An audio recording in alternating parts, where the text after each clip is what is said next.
বাংলাদেশের প্রথিতযশা লালন সম্রাজ্ঞী শ্রদ্ধেয় ফরিদা পারভিন আপা ইউনিভার্সাল মেডিকেল কলেজ হাসপাতালের আইসিইউতে চিকিৎসাধীন। ওনার আসলে মাল্টি অর্গান ফেলিউর নিয়ে উনি এই মুহূর্তে চিকিৎসাধীন আছেন। ওনার আপনারা জানেন যে ওনার কিডনি বিকল হয়েছে বেশ আগেই, এবং ওনাকে এটার জন্য সপ্তাহে 3 দিন ডায়ালাইসিস নিতে হয়। তো ডায়ালাইসিস নেওয়ার পরে কোনো এক সময়ে ওনার তীব্র শ্বাসকষ্ট নিয়ে এবার তিনি আমাদের হাসপাতালে ভর্তি হন, এবং ভর্তি হওয়ার পর থেকেই তার আরও একাধিক কিছু সমস্যা যুক্ত হয়েছে। তার রক্তে ইনফেকশন, যেটাকে আমরা সেপ্টিসেমিয়া বলি, তার ব্রেইনে একটা স্মল হ্যামারেজ ছিল কিছুদিন আগে। তারপর তার জ্ঞানের মাত্রাটা অনেকটা কমে গেছে, যেটা থাকার কথা 50 না, এটাকে আমরা বলি জিসিএস, গ্লাসগো কমা স্কেল, সেটি তার 6-7 আছে।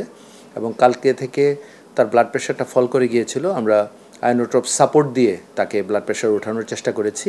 তো আজকে তার ব্লাড প্রেশারটা গতকালকের চেয়ে একটু ভালো, জ্ঞানের মাত্রাটাও একটু বেটার মনে হচ্ছে, যে উনি রেসপন্স করছেন। তারপরেও পরিবারের চাহিদা এবং তার উন্নত চিকিৎসার জন্য আমরা আজকে জরুরি ভিত্তিতে একটি রাতে মেডিকেল বোর্ডের আয়োজন করেছি, যেখানে দেশবরেণ্য কনসালটেন্টরা থাকবেন।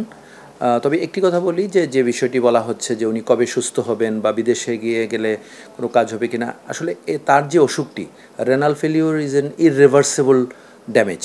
এটা আসলে একেবারে পুরোপুরি ভালো হয়ে যাবে এ কথাটি বলা ডিফিকাল্ট, কারণ মেডিকেল সায়েন্সে যেটি হয় যে উনি তো ওনার বয়স তো অনেক বেশি।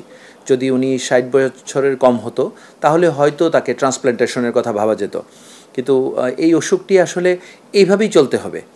নিয়ম মানতে হবে, ডায়াবেটিস হাইপারটেনশন কন্ট্রোল থাকতে হবে, ইনফেকশন কন্ট্রোল থাকতে হবে, ফ্লুইড ব্যালেন্স করতে হবে, ডাক্তারের সাথে সার্বক্ষণিক যোগাযোগ রাখতে হবে। তারপরেও মাঝে মাঝে এই ধরনের পেশেন্ট ক্রিটিক্যাল হয়ে যায়, তো তখন তাকে হাসপাতালে ভর্তির বিকল্প নেই। তো সেইভাবেই আমরা মাল্টিপল স্পেশালাইজড কনসালটেন্টসদেরকে দিয়ে কম্বাইন্ডলি ট্রিটমেন্ট করাচ্ছি, এবং এটি চিকিৎসা সারা পৃথিবীতে উন্নত বিশ্বের যে কোনো দেশেই এই অসুখগুলির একই রকম চিকিৎসা, মেডিকেল ম্যানেজমেন্ট। তো আমরা চেষ্টা করছি সর্বোচ্চ। আজকে তার অবস্থার কিছুটা উন্নতি।